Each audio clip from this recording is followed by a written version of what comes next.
I know you were born in Alabama. Why did your family move from Alabama to Indianapolis Well, around that I time? don't know. I think my dad was, he was a high school coach, Right. and early '60s in Southern Alabama wasn't a real pleasant time, Right. and um, we had an opportunity, I think, because of a little bit of frustration, but also some ambition. Um, and the GI Bill, we Right. moved to Bloomington, Indiana, Right. and he went to grad school at Indiana University at IU. And Right. we lived in married student housing for a little while before we moved to Indianapolis. So Right. basically, it was moved to further his education and advancement, and then we moved to Indianapolis, and then he coached for a little while, but moved into administration Right. and as a dean and assistant principal and principal. And my mom was a third grade teacher, so you know I didn't have much choice in education. Right. Right. Do homework every day, Yeah. so yeah, it's important to me. Growing up in a house like that, obviously education is extremely important. Yeah. And now I saw that now you went to a Jesuit academy, right? And maybe you would have preferred to go into a public high school, but they pointed you in that direction. And, I and don't what were know. the Yeah, benefits of that? it's Yeah. different. It was I had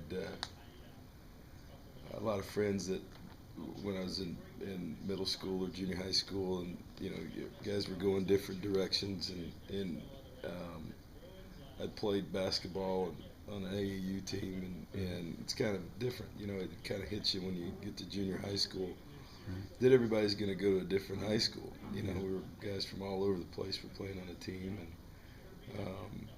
and you have the public school system that you're supposed to go to, and then you have some of the private schools that are I won't say recruiting players, but they're kind of I got recruiting you. Yeah. players, and my dad was at a public school, not the one that I would have gone to, but it was just a different deal, and I had an opportunity to go to Brebeuf, and at the time I didn't understand early, but I did as I got into high school when I left because of the experience that I had and the preparation I had going forward. So for me, it was a good situation, and the only hard part really was that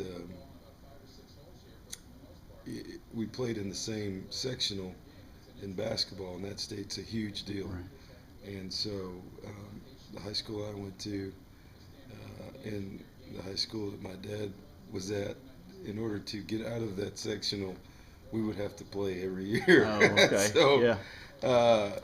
it's kind of difficult, but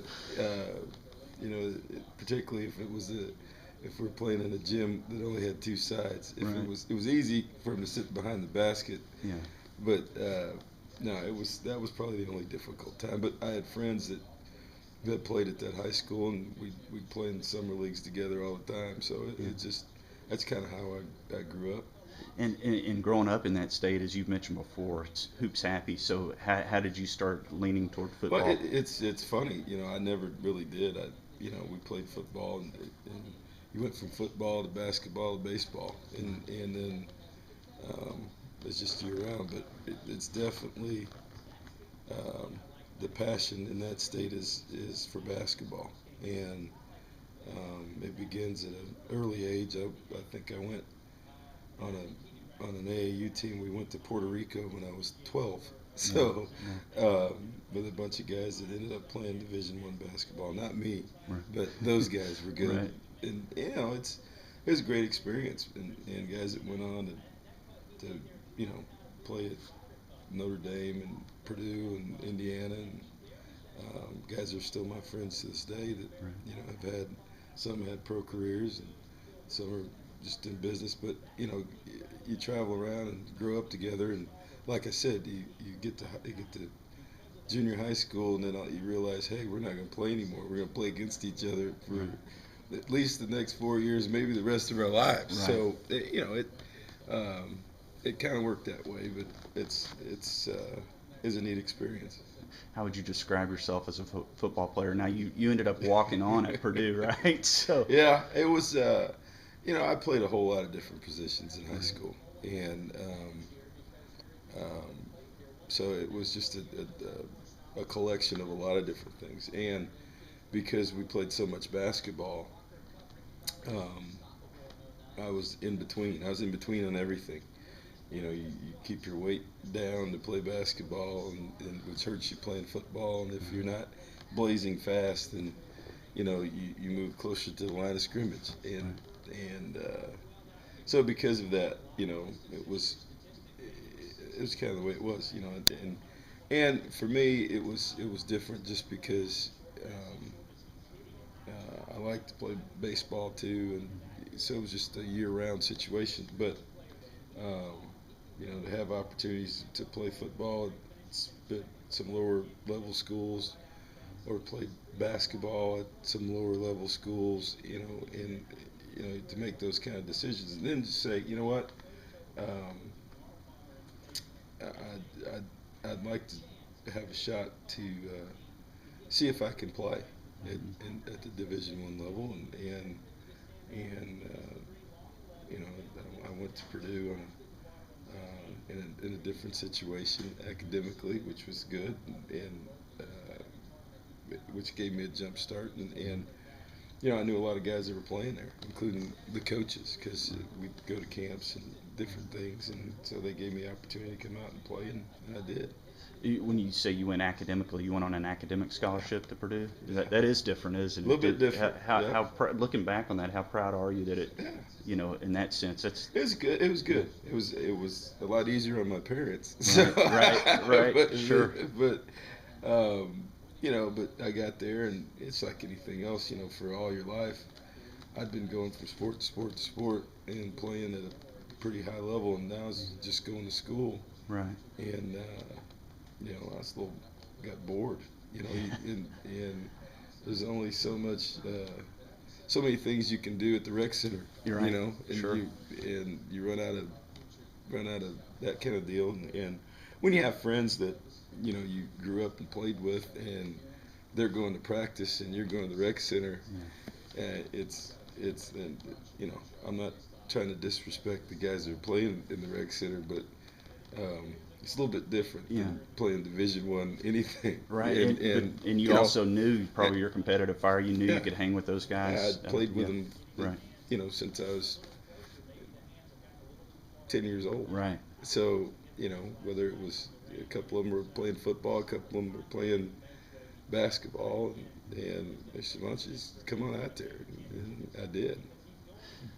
How would you describe that scene at Miami when I was kind of researching when you got in the game there? Oh, I Take me was through telling that. somebody that the Yeah. other day. That's why I always have a place in my heart for freshmen that are in the game for the first time. I mean, um, the first game I didn't even dress, and then we lost to Notre Dame badly, and coach came in and said we're gonna scrimmage, and next couple of days we got to play Miami. We just played. I think Notre Dame was either 2 or 3, and then we're going to Miami, who just won the national championship, and I'm glad they're not in charge of our scheduling now. Right. And then we played the rest of the Big Ten all night in school. So, Yeah. um, so we were, he said, all right, on Thursday, he said, you're going to get to go. And I think that's probably the only game my dad ever missed, because I called him on Thursday night, said, hey, I'm going to Miami, but they said I'm not going to play. And he was still scrambling, trying to get there and couldn't get there. So I said, don't worry about it, and they said I'm not going to play, and we got down there, and I don't even think I was taped or had a mouth. I know I didn't have a mouthpiece. Nice. But I was one of those guys on the sideline waving the towel and yelling at guys on the field, stuff that, lucky I'm not in the game and all that. And we had a couple guys get hurt, and the coaches kind of huddled up, and it was the linebacker coach was talking. We had 2 coaches, and they were talking.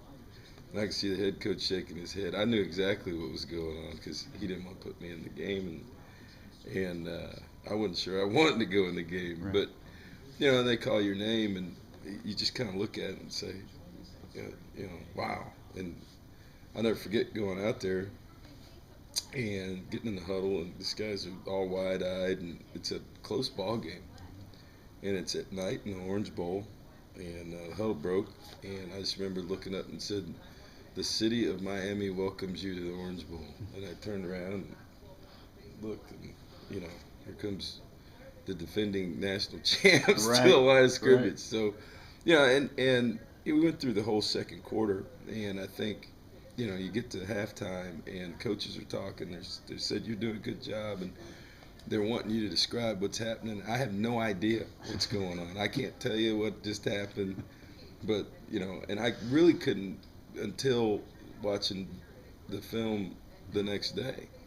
Um, but after that, week by week, the game started to slow down, and the recognition was better, and that's why I always am sensitive and trying to get guys going, and it's probably led to my philosophy about young guys playing, and the red shirt process. What happens, and just like Mike Matthews, I think it was better for him to play last year, knowing that he's got a chance to be our starting center for the next 3 years, but getting that kind of experience last year so that maybe this year against Rice and Alabama and everybody, whoever we play, it's not going to be the first time, so he doesn't look up and see. Welcome to Aggie Land. Welcome. It looks different. Right. It looked a lot different. The Orange Bowl deal looked a lot Yeah. different from the sideline than it did from the field. I put it that way. Right, right. So it's just different. I got